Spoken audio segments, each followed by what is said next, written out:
Et bonjour à tous, c'est bienvenue dans ce nouvel épisode de Bye Bye Patron en direct du pays des champions. Et oui, c'est pas le titre, il est pas de moi, hein, il est de notre chère Lara nationale. Je sais pas si on peut dire nationale ou traître de la nation, mais en tout cas, on est en Argentine et aujourd'hui on va faire un épisode. Alors déjà, ça va être l'épisode le plus proche de la diffusion parce que là, on est mardi 7 mars après-midi, sachant que nous en plus on a 4 heures de retard sur la France. Donc en France, je crois qu'il est 18h38 au moment où on enregistre.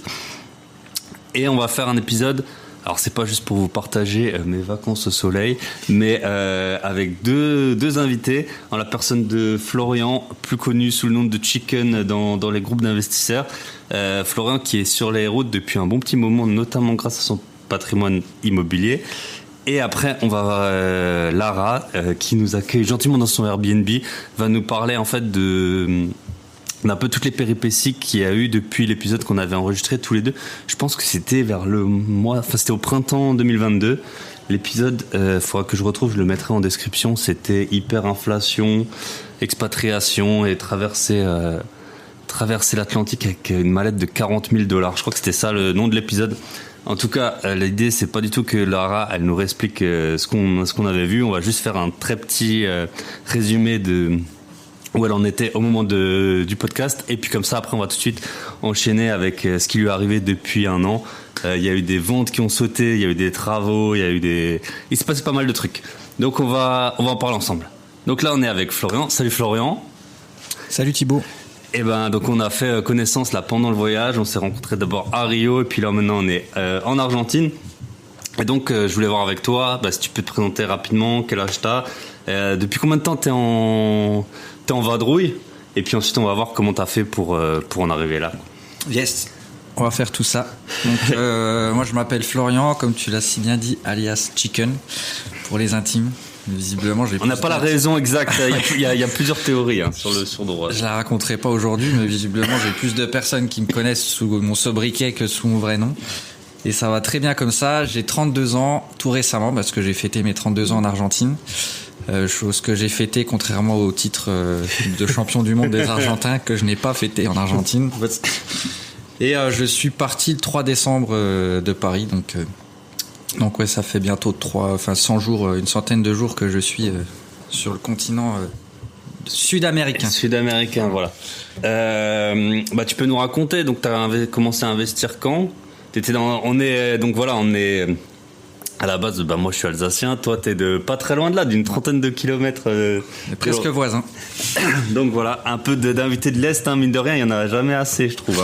On n'a pas le même accent, mais voilà, on est tout proche et au final on se rencontre à 12 000 kilomètres de chez nous. Quand est-ce que tu as commencé à investir, dans quelle situation t'étais à ce moment-là ? Ouais. Donc commencé d'investir fin 2018. J'ai commencé d'investir tout fin 2018, première mise en loc en 2019. J'étais employé de restauration en Suisse depuis plusieurs années déjà. Et puis de là, tu as continué. J'ai continué d'investir tranquillement jusqu'en 2020. J'ai signé un gros projet en 2020 et Covid oblige, nos métiers ont été durement touchés. La restauration, ouais. La restauration, hôtellerie de luxe, etc. Tout a été fermé. T'avais déjà les emprunts pour le gros projet ? J'avais déjà passé l'emprunt, ce qui a été une chance pour présenter le dossier. Et du coup, j'ai décidé d'arrêter l'activité professionnelle de base en restauration à cause du Covid. Donc j'ai stoppé mon activité en 2020 pour me consacrer à l'immobilier, au projet et continuer de faire avancer les choses. Ok. Et t'as quoi comme type d'appartement ? C'est des appartements, des maisons, des immeubles ? J'ai un peu tout parce que j'ai choisi la diversification dès le départ. Le but c'était un peu de toucher à tout avant de se spécialiser sur un terrain en particulier. Donc j'ai commencé par de la maison individuelle, après j'ai de l'appartement en copropriété, dont je ne suis pas fan, mais comme tout bon investisseur, on n'aime pas la copro. Et après, j'ai de l'immeuble complet aussi, avec locaux commerciaux. J'ai jumelé meublés, nus, locaux commerciaux et tout ce qui s'ensuit. Et t'as des associés ou c'est en cours les associés ? J'ai déjà fait de l'association. Il y a 1 an et demi, j'ai commencé à m'associer. Donc il y a eu des créations de sociétés type SCI, SAS pour l'association. Ok. Et les projets, c'est des achats-reventes ou de la location ? Que de la location au niveau projet. Pour l'instant, pas de projet d'achat-revente en cours ni. C'est ça, ni quand on se démène. Quand on se démène, c'est comme quand on trouve la femme de sa vie. Une fois qu'on l'a trouvée, c'est pas pour la garder qu'à quelques mois. Donc, ok, top. Et donc maintenant, tu peux en vivre ou c'est temporaire que tu vis du patrimoine? Non, ça c'est temporaire. Je suis pas là pour vendre du rêve ou quoi que ce soit. Quand on fait que des opérations d'achat et de locatif, c'est plutôt compliqué d'en vivre tout de suite. Il faut savoir parce que tu fais pas de location courte durée. Ça, c'est un peu l'accélérateur. Je fais pas de location courte durée. Après, j'ai quand même de la location à haut rendement parce que j'ai plusieurs colocations. Okay. Et si on regarde bien les chiffres d'affaires des colocations par rapport à, en tout cas dans ma ville, par rapport à une location courte durée où on fait du 40 balles la nuit, 45 balles plus tous les frais annexes. Avec une coloc, on s'en sort tout aussi bien niveau chiffre annuel qu'avec de la courte durée. Voilà, je parle pas des cas où on fait des nuitées beaucoup plus chères dans des villes qui sont beaucoup plus attractives, on va dire, que la mienne, en tout cas. Donc, en rapport, j'ai quand même des rentabilités qui sont assez bonnes sur certaines de mes locs. Ok. Et comment tu gères ça, là? Donc, t'es à 10 000 km Déjà, t'as pas de location courte durée, c'est ça qui est super chronophage. Est-ce que tu as eu des entrées-sorties là pendant ton voyage? Comment tu as géré un peu tout ça? Oui, j'ai préparé un peu ça à la va-vite parce que le voyage de décembre, le départ en décembre n'était pas du tout prévu. Donc ça a été prévu que quelques semaines à l'avance et j'ai mis pour la première fois quelques appartements en gérance. À savoir que les gérances ne sont pas... c'est un coût, c'est pas forcément donné. Je suis tombé sur une agence hyper compétente après avoir fait le tour de quelques agences qui m'ont pas du tout plu, où on m'a laissé dicter mes conditions. Donc j'ai mis que certaines choses en gérance par rapport au contrat qu'on me proposait avec la globalité. La plupart du temps, il faut savoir que les gérances, elles proposent des contrats globaux et pas non seulement de prendre les entrées, les sorties, les visites. Et là, je suis tombé sur une agence où la gestion locative, c'est annexe par rapport à leur activité principale et qui ont bien voulu me signer un contrat avec mes conditions, c'est-à-dire que tout l'administratif et toutes les choses que je peux faire à distance, je le garde. Et elle s'occupe uniquement des visites, des entrées, état des lieux d'entrée, état des lieux de sortie. Donc c'était plutôt une bonne chose et ça a réduit considérablement mes coûts aussi. Parce que sinon c'est à peu près 7%, enfin en tout cas ce qu'on dit c'est pas donné. Après voilà, c'est en gros tu perds un loyer annuel, tu perds un loyer, voilà, c'est un peu ça. Et puis j'ai la chance d'avoir des associés en or aussi. Je peux que les remercier là-dessus, qui ont pallié aux 4 entrées et sorties que j'ai eues sur une des colocs étudiantes qu'on a sur Belfort. Donc qu'on fait le boulot de façon admirable et j'ai même eu l'impression de servir à plus grand chose dans la société. Donc voilà, c'est ça. Donc je peux les remercier. Voilà, heureusement qu'ils sont là parce que sinon j'aurais dû faire des allers-retours entre l'Amérique du Sud et la France. Voilà. Et ça, c'est pas le projet. Si c'est pour une coloc à 400 € la chambre, ça, c'est un peu dommage de... L'objectif, c'était aussi de tenir, justement, c'est la première fois que je voyage aussi longtemps avec le patrimoine. Parce que j'ai souvent refusé de voyager aussi longtemps et je pouvais pas. Parce qu'au début, quand tu fais des affaires, t'as pas le temps de surtout le départ. Voilà, le départ est très important. 2018, 2019, 2020. Allez, on va dire jusqu'à 2021. Ça fait vraiment un an et demi que je commence à être un peu plus à l'aise et plus tranquille. Et là, l'objectif, c'était aussi de tenir ces 4 mois de voyage sans être obligé de prendre un billet en urgence et de rentrer en France. C'est intéressant.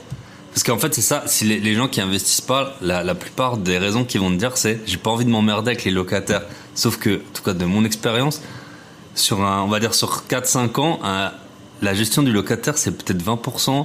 Le reste, c'est la banque, trouver le bien, le financement, les travaux, les artisans. En fait, les locataires, c'est le truc le moins galère, entre guillemets.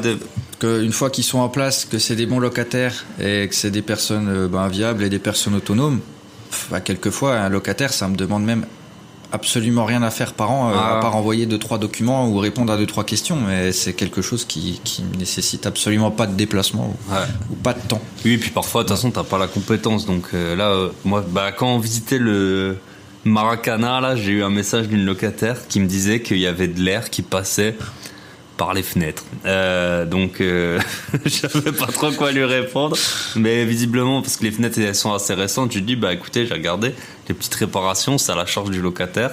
Donc de toute façon, moi j'ai aucune compétence dans la gestion de changement de fenêtre ou quoi. Et puis du coup, je sais pas, elle m'a pas répondu quand je lui ai expliqué que c'était à sa charge et qu'elle pouvait me tenir au courant de ce qu'elle avait fait. Et par contre, ce matin, je vais quand même, parce que voilà, nous on est dans le vrai, j'ai eu toujours le concierge de l'immeuble là, où j'en ai déjà parlé, j'ai ma locataire qui fout un peu le bordel. Et il m'a dit, il faut absolument faire quelque chose, tous les voisins en ont marre du bruit à n'importe quelle heure, et en plus elle est agressive. Mettez-la dehors avant qu'il y ait plus de problèmes. Voilà, donc ça m'est déjà arrivé aussi. Ça va. Et là, je vais un peu faire le radin parce que là, d'Argentine, un SMS, ça coûte à peu près 2 euros. Donc je vais attendre de rentrer en Europe. Et puis surtout, j'irai la voir et puis j'expliquerai. Voilà, on a déjà eu quelques discussions assez franches. Et puis je vais tout faire pour qu'elle sorte. Mais comme on sait en France, les locataires qui payent pas ou même qui ont pas de baux ou qui sont rentrés illégalement, ils peuvent rester. Donc je fais tout pour garder un bon contact avec elle quand même, et puis on va essayer de la faire sortir. Mais comme tu as dit, c'est des problèmes qui sont amenés à être à venir quand tu fais du locatif. Mais si tu regardes le rapport temps et problèmes passés avec tes locataires à l'année, oui, voilà. Il y a beaucoup de problèmes que tu peux résoudre sans te déplacer. Il y a beaucoup de problèmes que tu peux résoudre en envoyant un mail, un coup de téléphone ou en appelant. Là, si on m'appelle demain pour me dire qu'il y a une fuite quelque part, je suis pas plombier. Ouais, voilà. Je vais appeler un de mes plombiers, je vais lui donner l'adresse, je vais le mettre en corrélation avec un ou une de mes locataires, et le problème il va être résolu. Bien sûr. Voilà. Il y a pas de nécessaire 1 heure ou à 5 heures, ça change là. J'ai changé de mentalité énormément parce que je me déplaçais pour un rien avant, et puis plus t'as de patrimoine, moins t'as de temps pour te déplacer de façon inutile. Donc voilà, ça apprend à gérer différemment les problèmes aussi. Exact. Voilà. Moi, tu vois, même cette locataire, c'est la plus problématique. Si elle m'a pris elle me paye 500 et quelques euros de loyer. Si elle m'a pris 2 heures par mois depuis qu'elle est là, donc 2 heures pour 500 euros, ça va. Pour l'instant, j'accepte encore ce taux horaire. Ok. Je voulais faire un petit point avec toi. Sur la Suisse peut-être, nous on est de l'Est, c'est une destination qui est assez connue. Est-ce que tu peux nous raconter peut-être un peu les avantages, les inconvénients de la Suisse? Bien sûr. Comment t'es arrivé là et puis voilà. Bien sûr. Nous on a la chance d'être une région frontalière, comme on appelle ça, comme uniquement quelques départements en France. Il doit y avoir le 90, le 25, le 73, le 74. Le 01, mais il n'y a pas beaucoup de départements frontaliers, donc là il y a un régime déjà assez spécifique entre ces départements et la Suisse, donc qui nous permettent de travailler en Suisse et de rentrer chez nous tous les soirs. Donc c'est aussi géographiquement parlant que c'est avantageux. Et puis on va pas cacher qu'en Suisse il y a des salaires qui sont beaucoup plus importants qu'en France, donc d'où l'utilité de faire les allers-retours. Moi, me concernant, j'habitais en Suisse, quasiment 7 ans et demi. J'ai fait le choix, ça a été un choix parce que mon travail me prenait beaucoup de temps et les horaires étaient souvent très décalés par rapport à une vie normale. Donc on commençait tard mais on finissait tard aussi, donc je me voyais mal enquiller 1 heure ou 1 heure et demie de route pour rentrer jusqu'à chez moi. Ouais. Donc c'était pas l'objectif. Puis c'est un coût aussi, mine de rien, la voiture. C'est un coût aussi, voilà. Moi, je suis assez au fait de vouloir simplifier ma vie au max, donc je trouvais des logements le plus proche possible de mon lieu de travail, comme ça c'était un gain de temps aussi assez important. Là, tu vois toujours, moi dans les émissions d'immobilier, ça me fait toujours rire, c'est genre l'agent il dit en fait on est à 15 minutes là où vous avez prévu, mais il y a une terrasse, alors t'as les gars, on va pouvoir faire un barbecue, mais le barbecue tu vas en faire 5 par an à l'été, alors qu'aller au boulot tu vas tous les jours quoi. C'est exactement, c'est un peu comme les besoins primaires, en fait il faut mettre ce que t'as vraiment envie en premier, et puis après ce qui est optionnel, ça vient derrière. Donc j'ai eu la chance de commencer de bosser tôt en Suisse. Après une petite expérience en France, évidemment, parce qu'il faut quand même un salaire assez garni pour être accepté chez nos voisins helvètes. Et puis après, ça a roulé tout seul. C'est comme dans l'immobilier, c'est une question de réseau. Comme je disais toujours, quand tu perds un boulot en Suisse et que tu gères sur ton travail, etc., en restauration, en hôtellerie, le lendemain, t'en as un. Déjà, ils ont très peu de chômage. Déjà, en France, je pense que si t'es bon, t'en trouves. Pas aux mêmes conditions.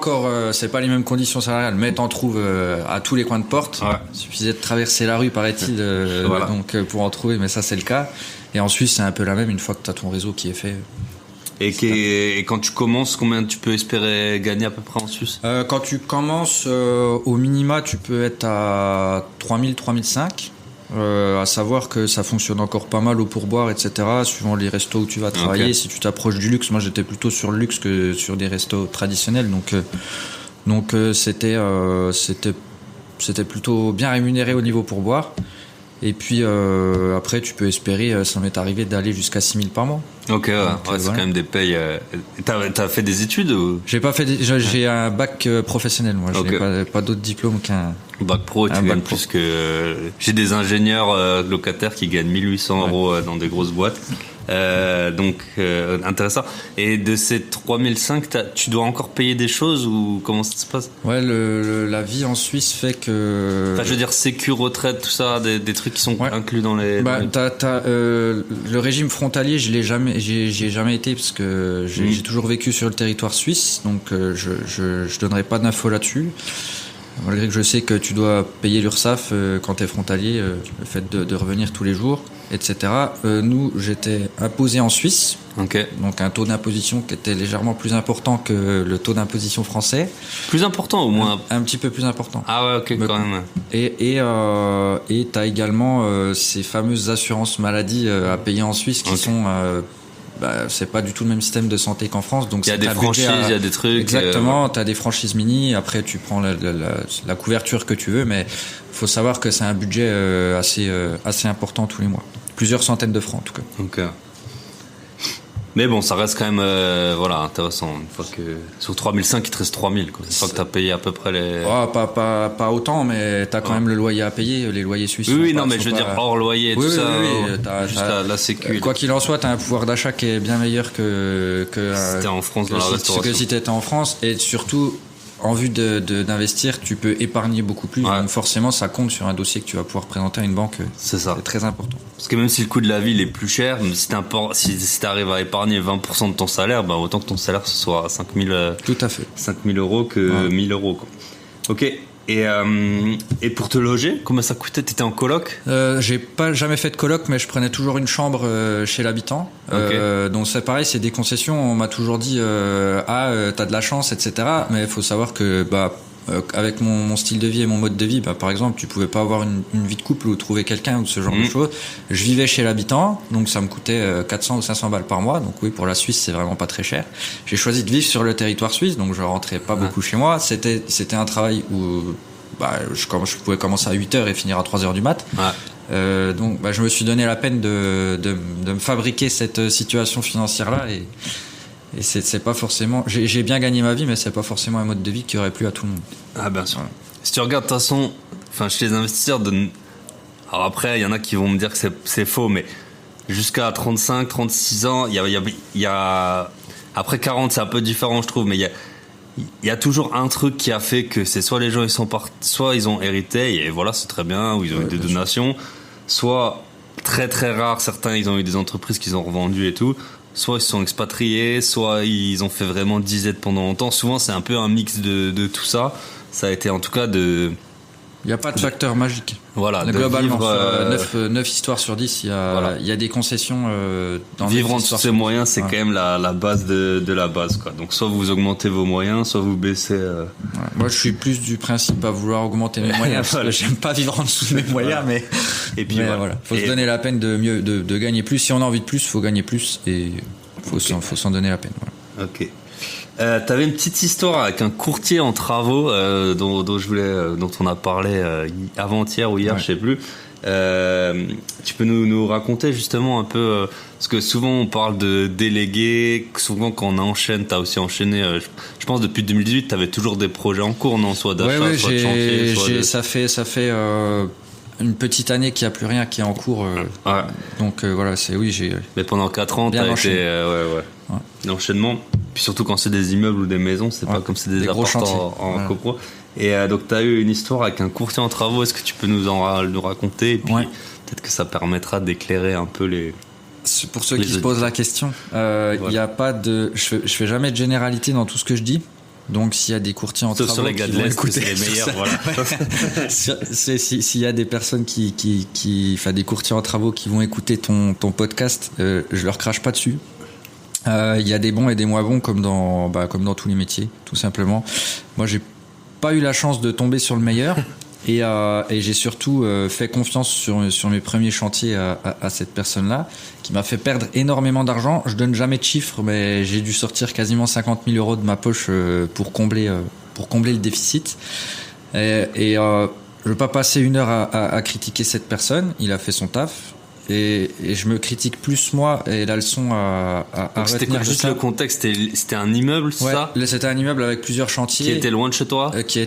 J'habitais encore au-dessus de Lausanne, donc c'était à 4h30 de chez moi, aller 4h30 retour. On s'imagine qu'avec mon rythme de vie, faire 9 heures de route pour aller dire oui c'est bon, vous pouvez poser le placo ici ou peindre le mur là en bleu, c'est compliqué. Donc j'ai décidé malheureusement pour mon premier gros chantier de déléguer entièrement à une personne. Et en effet, ça s'est pas super bien passé parce que je suis d'accord pour qu'un courtier se rémunère parce que c'est comme ça qu'il gagne sa vie. Par contre, quand il y a 2 fois et demi, 3 fois le prix d'un devis normal et donc sûrement 2 fois et demi et 3 fois une rémunération plus importante pour le courtier, c'est moyennement logique. Et c'est un peu comme les conseillers en gestion de patrimoine. S'ils te disaient voilà, tu payes tant, c'est ça. Enfin, en fait, c'est ce qu'on aimerait. Les gens, ils veulent la clarté. Et puis maintenant, tu as des réglementations, notamment pour les produits bancaires, où on voit au moins, normalement... plus de clarté. Où les gens, ils gagnent. Mais c'est sûr que si le gars, il dit, ouais, je te prends 10% des travaux, tu dis, c'est juste, tu vois. Enfin, sauf qu'en fait, si les travaux, ils coûtent le double et que lui, il se met dans la poche la différence... malheureusement, c'est ce qui s'est passé. Donc, ce que je peux en retirer de cette histoire, c'est que prendre un courtier, il n'y a aucun problème. Mais de la transparence, tout le monde n'a pas le temps de gérer ses chantiers, ou surtout les compétences de gérer ses chantiers. Mais il faut apprendre. Et dans l'immobilier et dans une vie d'investisseur, si tu n'apprends pas, tu vas finir dans la merde, quelles que soient les situations. Donc il faut avoir énormément de compétences. Et entre autres aussi des compétences pour les travaux. On ne te demande pas de savoir tout faire. Mais en tout cas, on te demande de comprendre ce qui va être fait et les technicités, etc. Et ça, tu peux apprendre aussi bien... en allant sur le terrain, qu'en demandant aux proches, à des parents, parce que généralement les parents ils sont magiques, il y en a plein qui savent faire un tas de choses, c'est à l'ancienne. On dit YouTube nous apprend ce que les parents nous ont passé, donc eux ils le savaient. Mais vraiment prendre la peine, je sais que le pan des travaux ça fait peur aussi à beaucoup de personnes pour commencer d'investir. On te demande pas d'être un professionnel des travaux. Mais s'intéresser et savoir de quoi tu parles et si tu éviteras de te faire enfler. Et si t'es à refaire, genre comment t'aurais pu identifier, qu'est-ce que t'aurais pu mieux faire par rapport à... Tout simplement, moi accorder ma confiance les yeux fermés et puis à cette époque-là, j'ai pas pris moi-même la peine de me former au niveau travaux, etc. et de me documenter.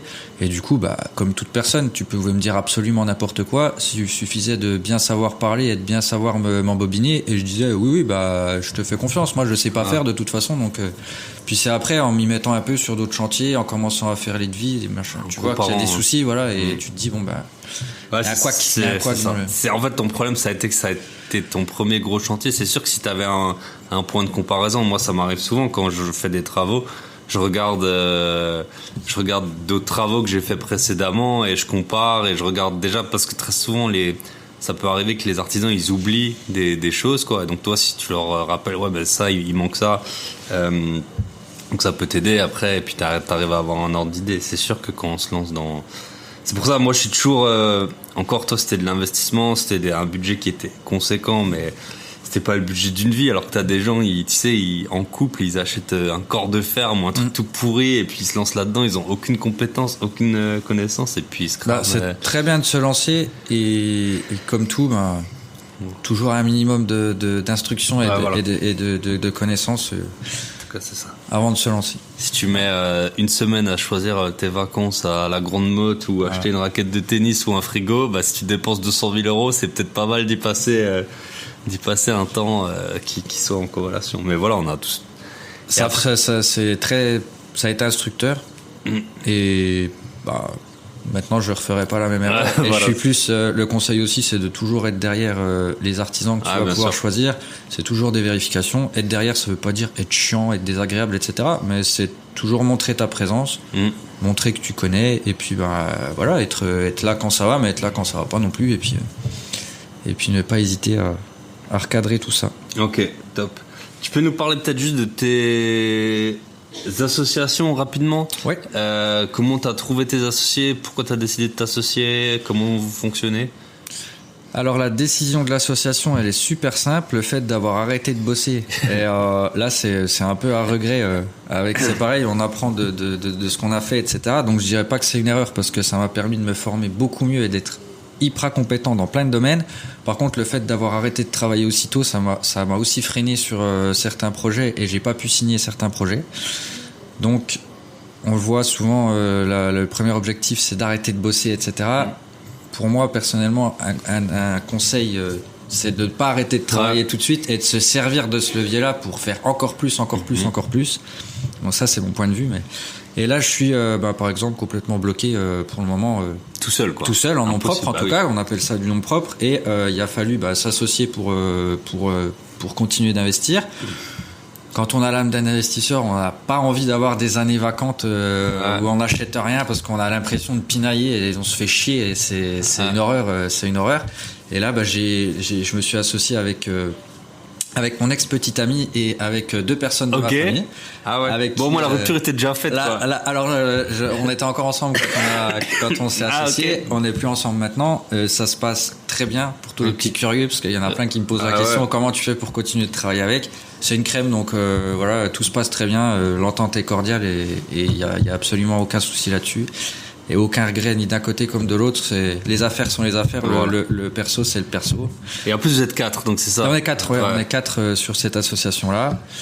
Donc voilà, c'est l'association. J'étais un petit peu réticent, mais ça a été une partie de plaisir. Alors il y a eu des problèmes à soulever, il y a eu des problèmes à résoudre, mais le fait de jumeler des compétences que je n'ai pas, que les autres n'avaient pas, etc., et de pouvoir jumeler ça a été un régal, parce que c'est encore plus simple que d'investir tout seul. Et puis après, cool. C'est bien. C'était des amis à toi, en fait, les 2 autres. Alors, c'est de ma famille. Ah ouais, de ta famille directe, donc c'est bien d'avoir moi, j'ai un associé, j'en parle souvent, et c'est trop bien. T'es tout le temps en contact avec lui, t'es en échange. Après, c'est vrai que parfois, t'as un peu des inefficiences, parce que tu dois expliquer les trucs 2 fois, enfin, on doit nous expliquer 2 fois.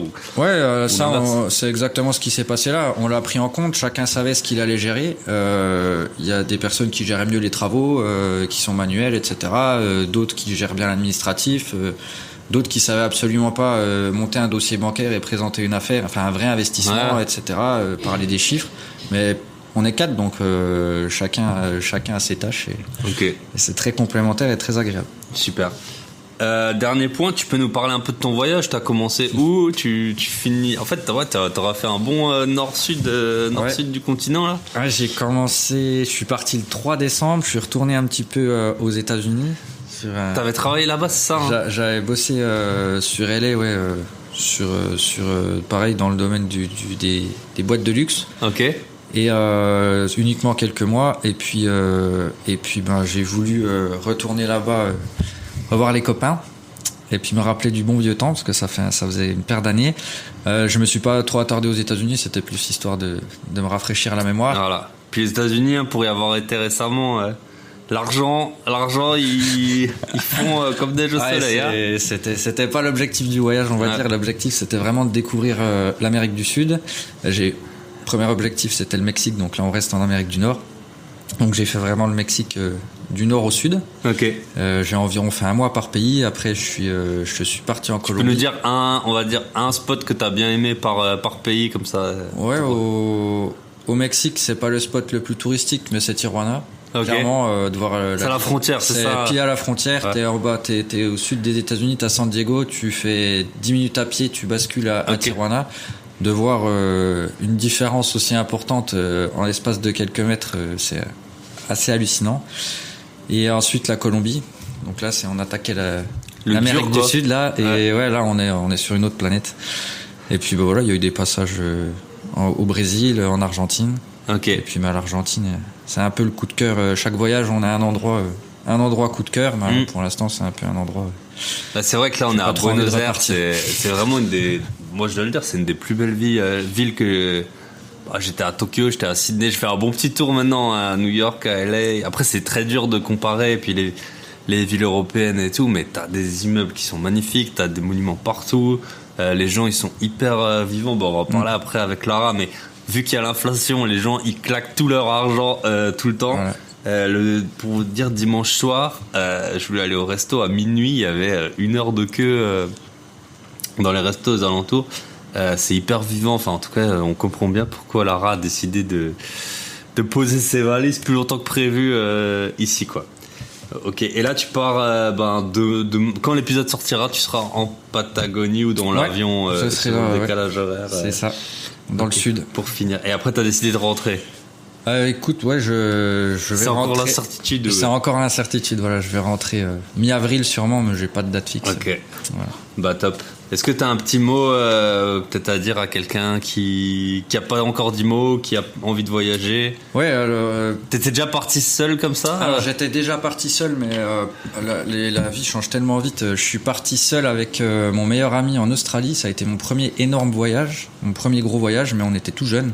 Ouais. Donc qui dit jeunesse dit étudiant, donc moins de thunes, enfin même pas. En fait, c'est même pas moins, c'est pas. Et là, on grandit, on fait des études, on travaille, on fait des projets, peu importe.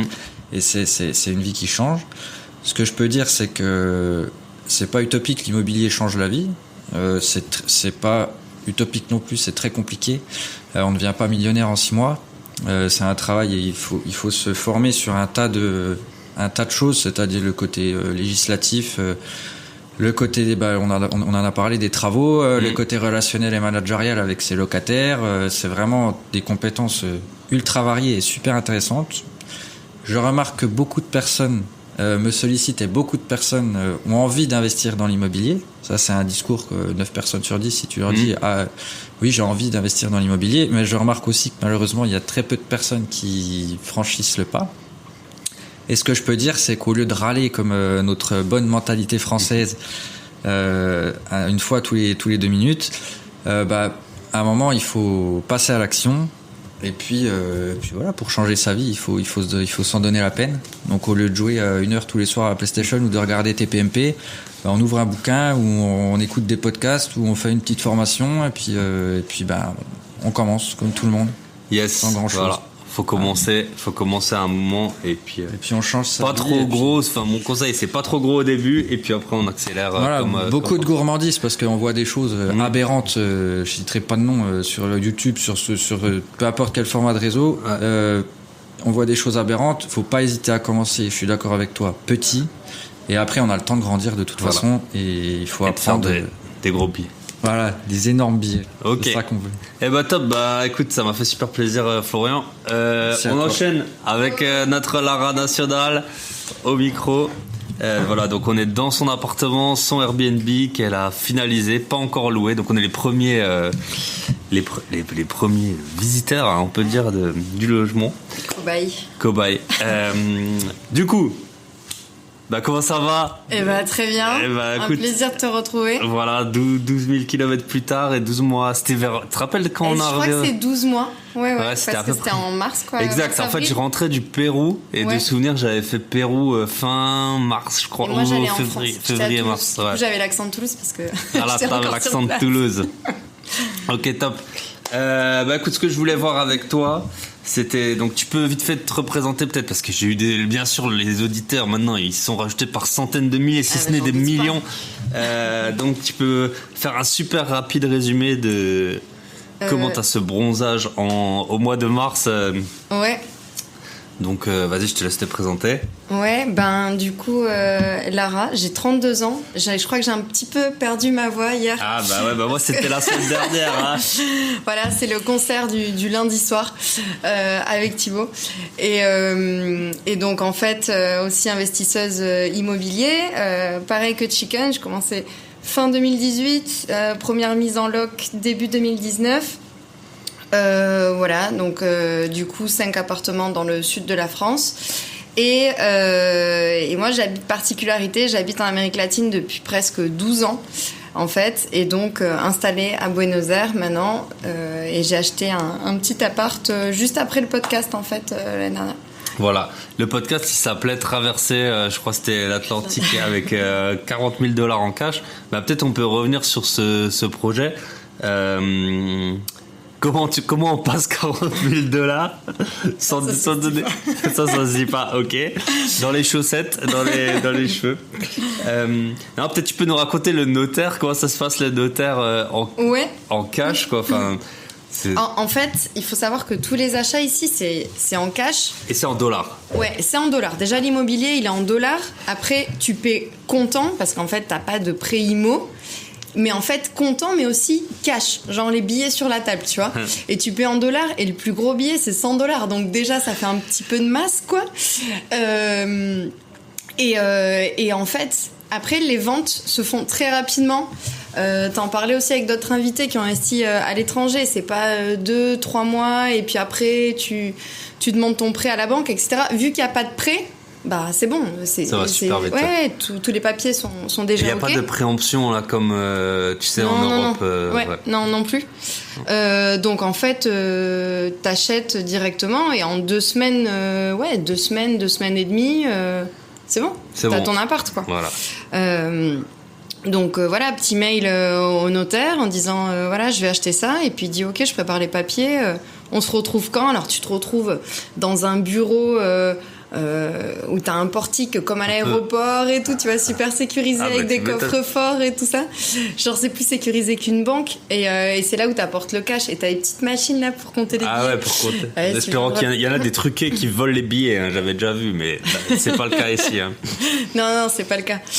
Et voilà, en fait, moi ce que j'avais fait, j'avais 30 000, enfin c'était 40 000 l'achat de l'appartement, et j'avais 30 000 et il manquait 10, et en fait il y avait un organisme une plateforme un peu comme du crowdfunding, tu vois, et d'investisseurs, et donc là j'empruntais à 10%. 10% en dollars, hein. 10% en dollars. 10% en dollars.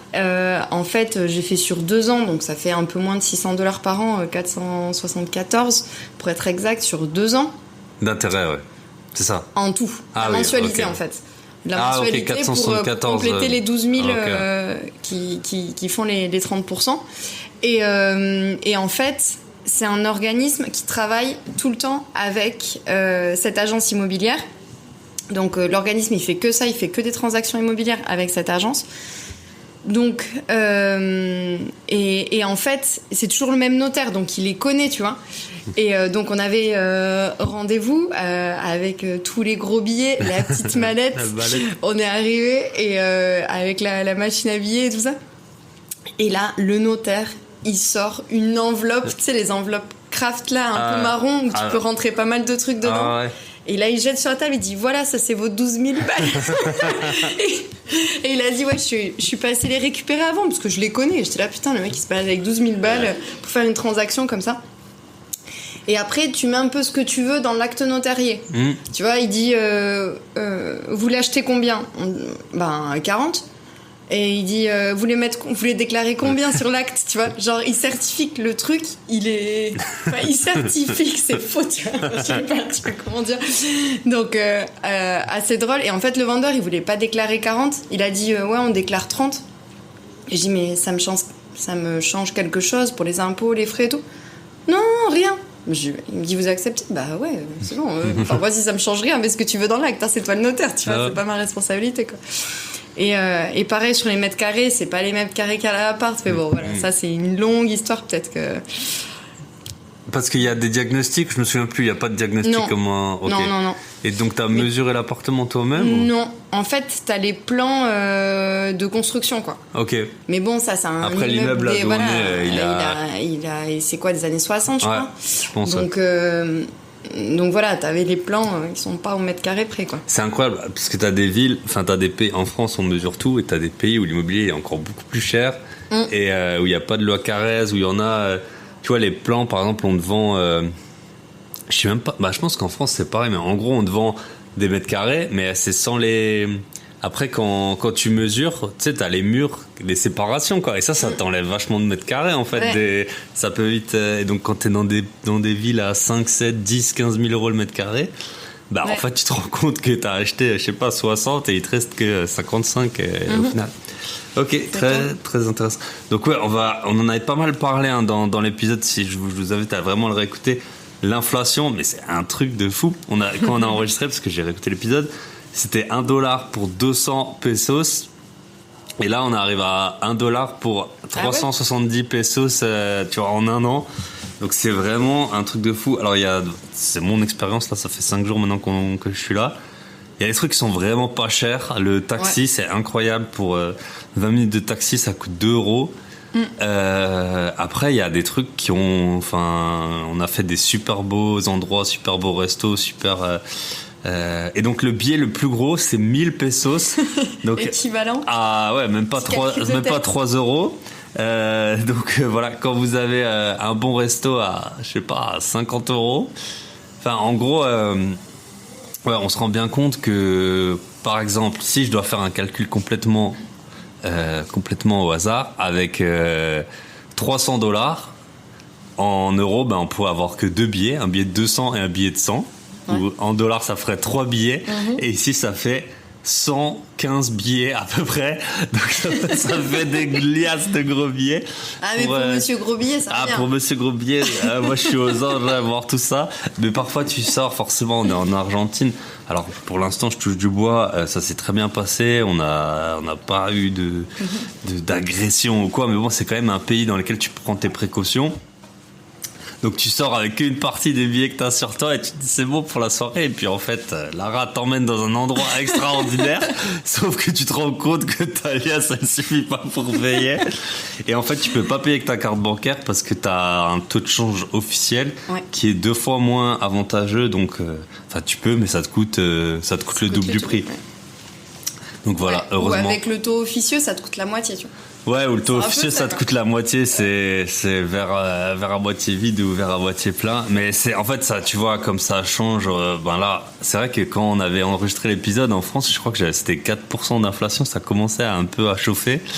Là, on est à 10, mais tu te rends compte que ça change presque tous les aspects de ta vie. Hier, par exemple, j'étais en Uruguay et le taux de change, en fait, les bureaux de change, ils achètent 5 fois, enfin, la différence, si tu leur donnes des pesos, c'est 5 fois le taux de change dans un sens ou dans l'autre. Donc, si tu donnes l'équivalent de $100 en pesos, tu reçois $20 de monnaie uruguayenne. Donc, et c'est un vrai problème. Par exemple, dans le Airbnb, le mieux, c'est de pas accueillir trop d'Argentins parce que ils vont te payer en pesos, quoi. Et en fait, les pesos d'aujourd'hui, ils valent, demain, ils valent la moitié de. Ouais, mais c'est pour ça que j'ai pas mis de bidet. C'est pour enlever le les bidets. Ouais. J'ai mis la petite douchette là, mais j'ai pas mis le bidet. Donc, Les bidets, ouais. Parce que je suis arrivé au Brésil et et je citerai pas son nom, mais il se reconnaîtra. Il y a un auditeur, il m'écrit, j'étais éclaté parce qu'il y a le décalage et tout. Il me dit. Ouais, tu peux faire couler de l'eau. Apparemment, dans l'hémisphère sud, il y a, tu sais, le tourbillon est dans l'autre sens. C'est dans les Simpsons. Alors, je lui ai fait une démo dans le bidet de l'hôtel tout miteux où j'ai passé la première nuit. Ok. Je crois que c'est pas vrai. Donc voilà. Donc c'était dans le sens. Ah, je pourrais plus dire. Parce que c'était léger, hein, le tourbillon que j'ai réussi à former dans ce bidet. Ok, donc ça, on a vu. Bah, peut-être tu peux nous raconter les travaux, comment ça s'est passé. L'appart que tu as acheté, il était éclaté, il y avait tout à Non, refaire. franchement, ça allait. Ah ouais. Le truc, c'est que c'était un cabinet d'avocats. Ok. Et il n'y avait pas de cuisine. D'accord. Je vais peut-être revenir sur ça, sur l'origine. En fait, le constructeur de l'immeuble, il avait 2 appartes. Le mien et celui d'à côté. Et en fait, souvent, voilà, quand t'es constructeur, tu te gardes une partie de l'immeuble, quoi, pour toi, ta famille, etc. Et en fait, il s'est dit qu'il allait agrandir la chambre. Ça, c'était il y a des années. Hein. S'il faut, on n'était même pas nés, tu vois. Et il allait agrandir la chambre, genre de son T3 d'à côté. Du coup, il a bouffé ma cuisine. Ah, ok. Et après, il a remis un mur une comme cloison, ça. Ouais.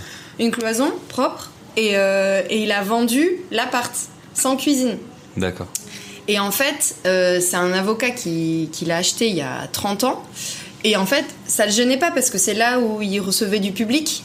Donc il avait genre mis un petit mini-bar là dans les toilettes, ça lui suffisait bien, enfin dans la salle de bain. Et voilà. Sauf que, voilà, moi je le voulais pour Airbnb, location moyenne durée ou courte durée. Donc clairement, il me fallait une cuisine. Et donc pour ça, en fait, et puis j'ai changé toute la disposition aussi. Au début, en fait, c'était un T2, il y avait une cloison.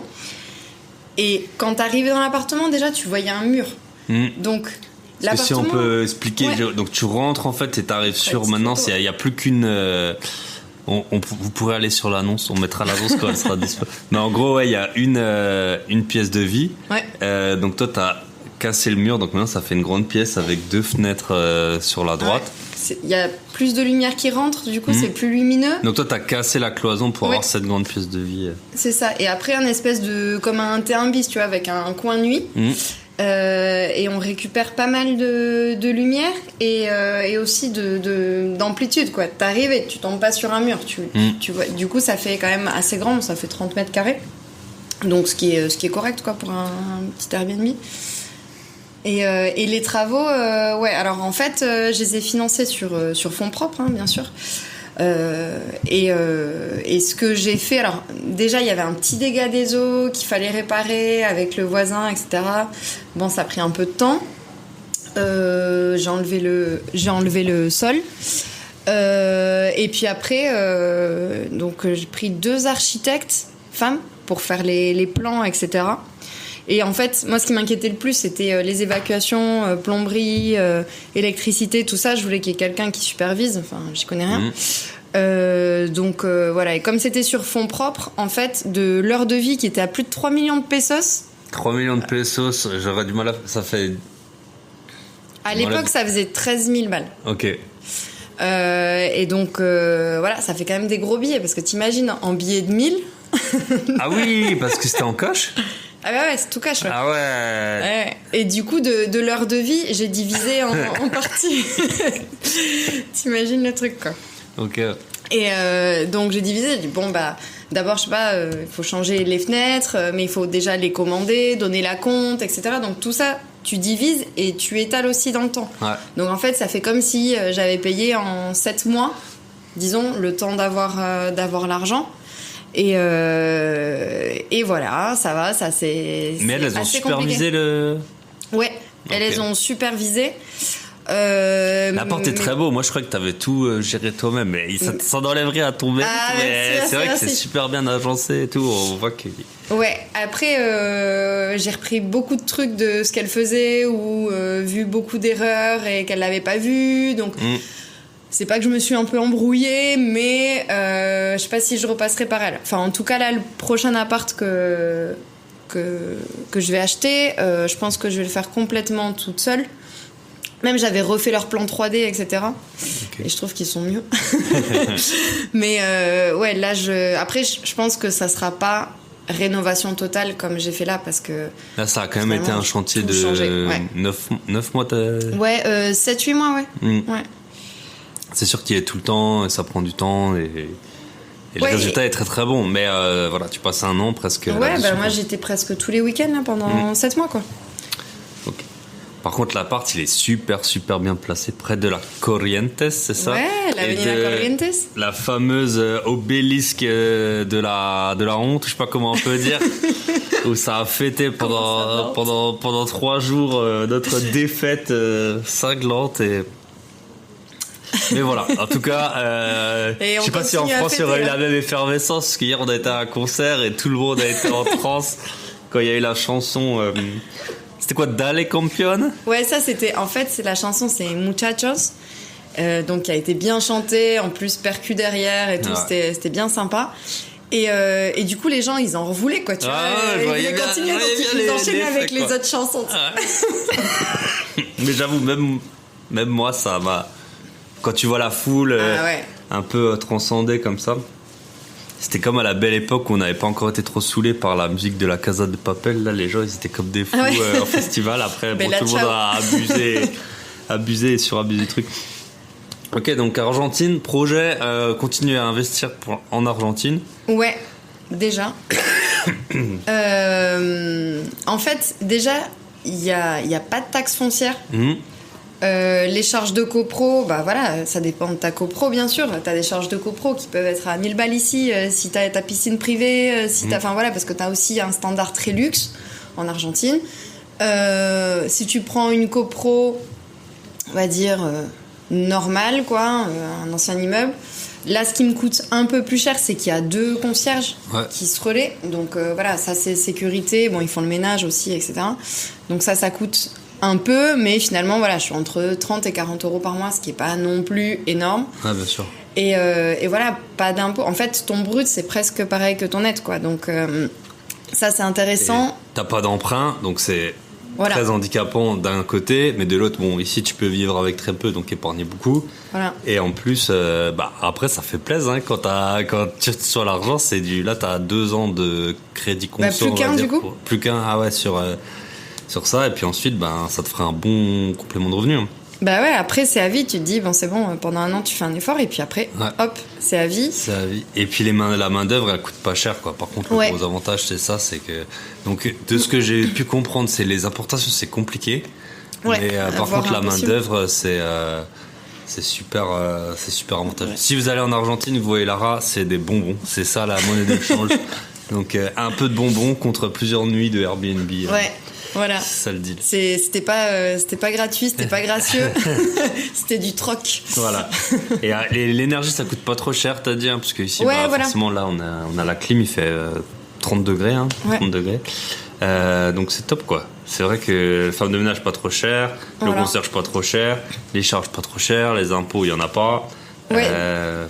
Donc finalement, tu vois, en tout, pour les travaux, ça m'a coûté 13 000, en 12 000 et quelques, 12 500 je crois, en dollars. Donc ça doit être un tout petit peu moins en euros, je crois que l'euro est plus fort en ce moment. Après 3 000, on va dire, de meubles, aménagement. Après, moi, j'aime bien la déco. Je cherche toujours plein de petits trucs, des trucs faits maison, etc. Donc voilà, ça fait 15 et quelques, 15 500, je pense, en tout. Et après, voilà, pour Airbnb, peut-être entre 30 et 45 la nuit, on va dire, le temps de se faire un peu des étoiles. Et puis sinon, longue durée. Je crois les étoiles, vous en avez assez maintenant ici. Hein, c'est ah, mais moi, je veux pas 3 étoiles. Hein. J'en veux minimum 5. Et du coup. J'ai vu ce que je disais. Ah ouais. Et après, même si je le passe peut-être en moyenne durée, parce qu'il y a beaucoup enfin, tu vois, c'est une ville très dynamique, comme tu disais. Les gens, ils aiment bien. Il y a beaucoup d'étudiants, donc beaucoup d'étudiants internationaux qui aiment bien s'installer, et qui font des échanges pour 6 mois, 1 an ou quoi. Et là, peut louer peut-être, je sais pas, 260, 280. Mais, par mois. Ouais, par mois. Donc en fait. Voilà, ça, enfin niveau renta, déjà ça serait de la renta nette, quoi, parce que le brut serait à peu près égal au net. Donc ça reste quand même correct. Même si je le passe pas en Airbnb, voilà, si je veux être un petit peu plus tranquille, ça serait encore correct. Donc l'idée c'est répéter ce même schéma je pense dans ce quartier. Puis ce qui est incroyable, c'est que, enfin, pour avoir été notamment à Budapest et dans pas mal d'autres villes maintenant européennes.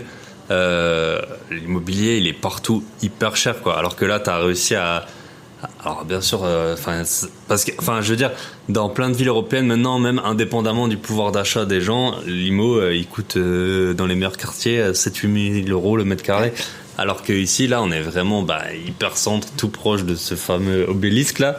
Et c'est encore non mais franchement on voit bien l'effervescence et tout, ça fait super plaisir, mais et c'est encore payable même sans emprunt pour des personnes normales qui n'ont pas hérité, qui ont juste épargné de l'argent, mais pas pour les Argentins, parce voilà, que comme il n'y a pas de crédit et tout, il faut pouvoir, et que leur argent que t'épargnes il ne sert à rien, parce qu'en fait un an après il vaut la moitié.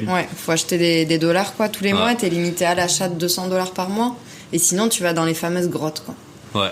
Mais les grottes, tu peux échanger des pesos contre des dollars ? Ouais, bien sûr. Ah, ok. Je pensais que c'était que dollars pesos. Non, forcément. Non. Ouais, c'est dans l'autre sens aussi. Ok. Très intéressant. Je voulais voir avec toi, tu avais un projet en France de viager. Ouais. Qui visiblement a capoté. Ouais. Tu peux nous raconter un peu ce qui s'est passé ? Ouais. Le vendeur n'est pas mort entre-temps, c'est pas ça. Ça, c'est un peu une longue donc histoire. Donc, c'était un viager libre, mais avec un locataire, c'était ça, donc ? Exact.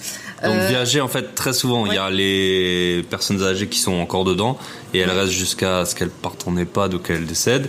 Ouais. Toi, c'était un viager libre, mais il y avait un locataire qui était aussi âgé, non ? Ouais. Qui était aussi âgé. C'est ça. Il avait genre 76 ans, un truc comme ça. Ok.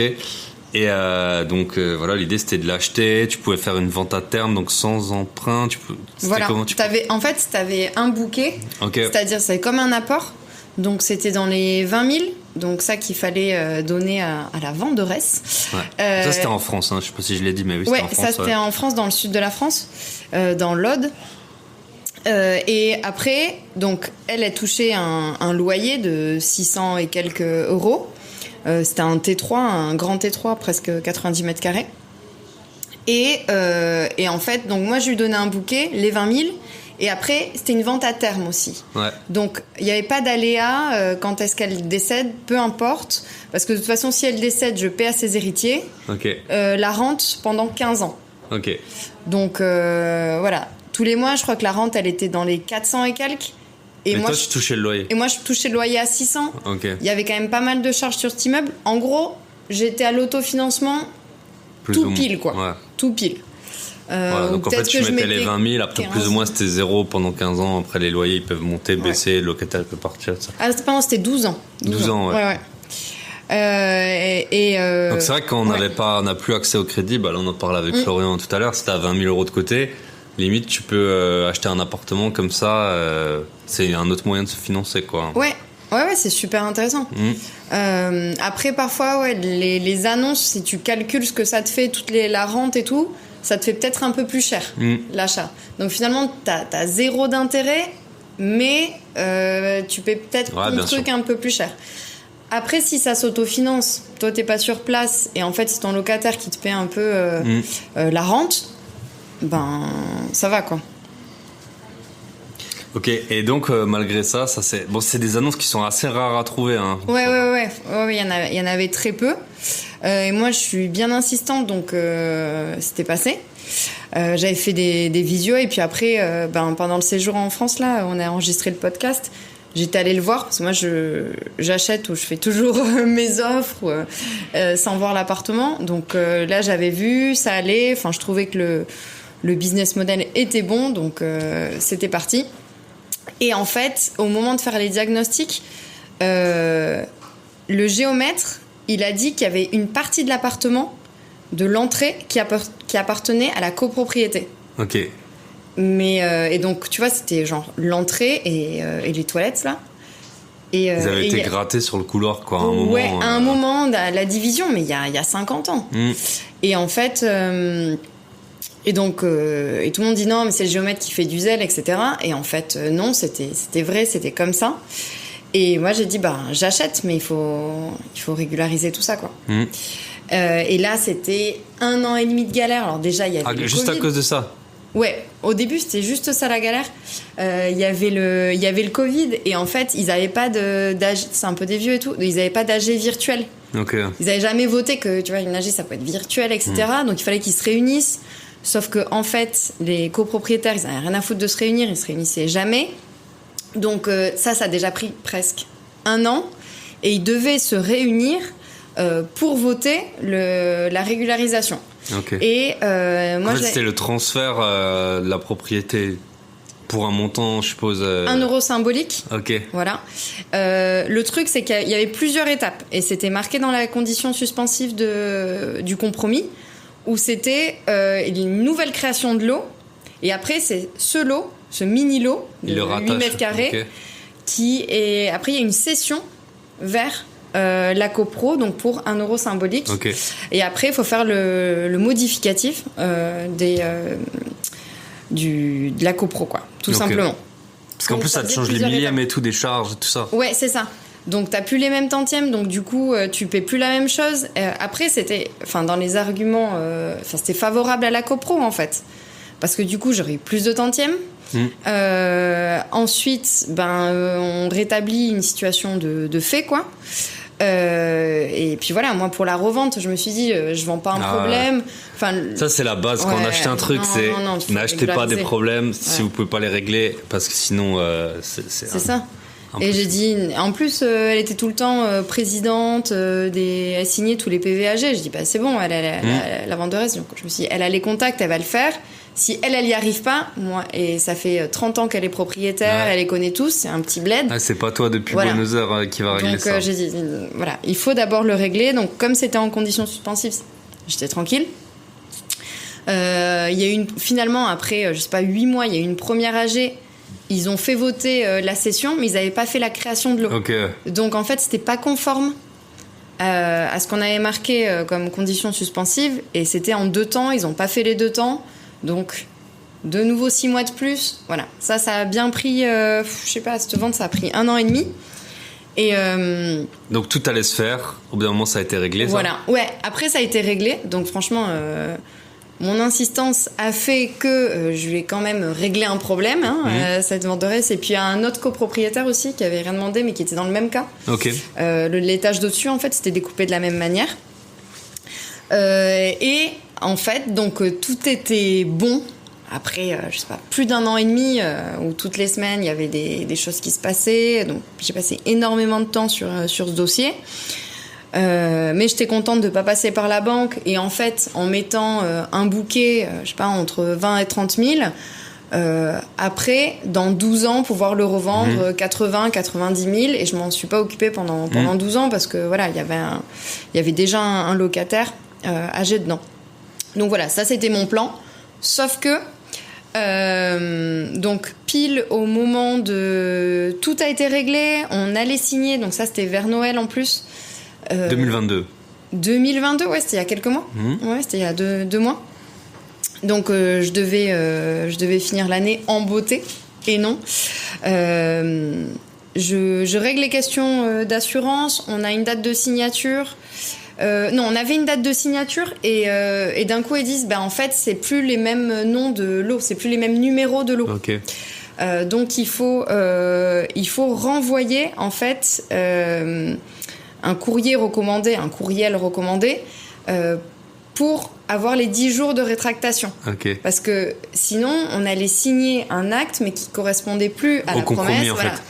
Et il fallait acheter les mêmes numéros de lot. Tu vois, sinon c'était pas possible. Donc ça c'est ma super notaire qui a dit non, impossible, il faut relancer et avoir ce délai de rétractation de 10 jours. Ce qui est pas mal parce que du coup c'est pas la première fois que j'entends une histoire de recompromis qui sauve la vie un peu. Oui, mais tellement. Et en fait donc j'ai pris l'assurance et là je me suis dit il me faut une agence locative, que le locataire qui sait même pas que j'existe, je sais pas s'il va même pas être au courant de la vente, enfin voilà, c'est un petit vieux, qui puisse aller directement à l'agence immobilière s'il a un problème et c'est l'agence qui me contacte, parce que je vais pas lui demander de m'envoyer un WhatsApp. Donc moi je voulais juste qu'il ait un contact comme ça, et près de l'appartement, qui descende et qui voit s'il y a un problème, qui parle à quelqu'un, qu'il ait un référent quoi. Donc j'appelle, on m'avait conseillé une agence, j'appelle, très bien, très bon service, etc. Et il y en avait une que j'avais pas réussi à avoir au téléphone et qui m'a dit rappelez-moi le lendemain. Et moi j'avais déjà un peu booké avec la première, mais je me suis dit je vais quand même rappeler parce que j'ai dit que je rappelais, etc. Et donc en rappelant, cette seconde agence, je tombe sur quelqu'un qui me dit mais c'est quelle rue, etc. Donc je lui explique, mais je dis c'est l'immeuble à l'angle et tout ça. Et elle me dit mais quoi avec la porte nord? Je me dis oh putain. Je me suis dit c'est un peu des boulets. Jamais je leur prête je leur confie la gestion quoi. Je me suis dit ils arrivent déjà pas à trouver. Ils me disent non parce qu'on est 3 à chercher sur Google Maps pour savoir exactement où c'est. Donc je me dis d'accord. Et là elle me dit si c'est cette porte on prend pas la gestion. Ok. Je dis, vous pouvez m'en dire plus? Elle me dit, non, moi je peux pas vous en dire plus, mais je vous passe le directeur d'agence. Et là, le mec, il s'est lâché pendant 40 minutes. En fait, c'était un ancien copropriétaire. Le directeur de l'agence? Ouais. Ah ouais. Ouais, Et en fait, il m'a dit, qu'il y avait plein de gitans dans l'immeuble. Ça s'est fait un problème, mais en fait, c'était devenu, il y a une grande partie de l'immeuble qui était devenue un camp de gitans. Il m'a dit, en fait, t'as la moitié des logements qui sont vacants, parce que personne veut s'installer. L'autre moitié a été rachetée ou est louée par des gitans, mais du coup, il y avait genre des meubles dans les communs, tu vois, enfin voilà, c'était compliqué. Il me dit en fait le seul appart qui a pas de problème, c'est le vôtre avec le vieux, mais après jamais tu le reloues. Si cette personne décède, tu le reloues pas. Et tu le revends pas. Non. Et tu le revends pas non plus. Juste à des gitans au prix cassé, quoi. Au prix cassé, voilà. Et en plus, il me dit... le cash. Là, t'aurais pu avoir un peu de cash. Ouais. C'est clair. Pour le réinvestir en Argentine. Et donc voilà, après l'immeuble dégradé, etc. Et il m'a dit, c'est simple, la mairie, elle a préempté un bien là dans cette copro à moins de 10 000 euros. Et je dis, ouais, un studio tout pété. Il me dit, non, comme votre appart, un T3 90 mètres carrés. Putain. Et je me dis, non, je vais pas lui payer 80 000 ou 90 000. Ouais, enfin, à la base, c'était un bon plan, tu vois. Ouais. Et pour après. Préempter à 10 000. Préempter à 10 000. Non. Et en plus, j'avais regardé là sur le site du gouvernement, tu peux voir les ventes. Les préemptions ? Non. Les DVF là. Ouais, exactement, sur DVF. La base de données. Ouais, la base de données. Et donc les prix, ils étaient cohérents pour le secteur. Enfin, tout allait bien. Mais cette vente, elle y était pas encore parce que c'est publié, je sais pas, 6 mois ou un an après. Et quand moi j'avais regardé, il n'y avait pas eu cette vente. Et quand il m'a dit ça, j'ai regardé et là, elle apparaissait. Donc je me suis dit, c'est bon. C'est bon. Mission avortée, quoi. Ok, et donc t'as pu sortir. Et j'ai pu sortir, donc pleurs de la vendeuse et tout ça, je suppose. Mais... Ah ouais, c'était, j'en ai pas dormi, quoi. Ça me faisait de la peine. Après, je me dis, mais en fait, elle me vend un truc aussi trop cher. Enfin, je me suis enlevé la faute, quoi. Donc, je sais pas, sûrement qu'elle était au courant, de toute façon. C'est un immeuble comme ça. Ouais. Donc voilà, comme on dit, emplacement dans l'IMO, souvent c'est la ville, le quartier, et souvent c'est l'immeuble et l'endroit dans l'immeuble qui joue beaucoup également. Bah écoute, je pense qu'on a fait un bon petit tour, 1h05. Voilà. C'est beau. Tu veux rajouter un petit mot de la fin?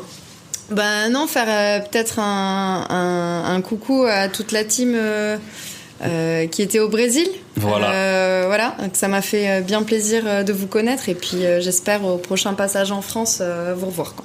Et nous, il n'est pas impossible qu'on retourne en Argentine, hein, parce que c'est vrai que c'est un super beau pays. Enfin, en tout cas, nous, on a vu Buenos Aires maintenant. Et puis, ça a été un peu pareil, le voyage comme Florian décidé en dernière minute, mais on regrette pas. Et j'ai enregistré, je peux vous le dire d'avance, avec Nico de Pologne et aussi avec Florent de Guide du Squat, là, 2 épisodes sur nos galères et tout ça. Mais je voulais mettre un peu un épisode presque en direct, quoi. Donc c'est pour ça que j'ai enregistré celui-là avec vous deux. Et petite annonce, j'avais fait une annonce sur le podcast précédent sur le week-end d'IMO du 18 au 20 août, que ce serait sûrement à Chamonix. J'ai pas rappelé mon associé, mais là il m'a confirmé qu'il avait réservé. Donc on a eu vous pouvez toujours laisser, si vous voulez, vos coordonnées sur le site clubamas.fr, lien dans la description.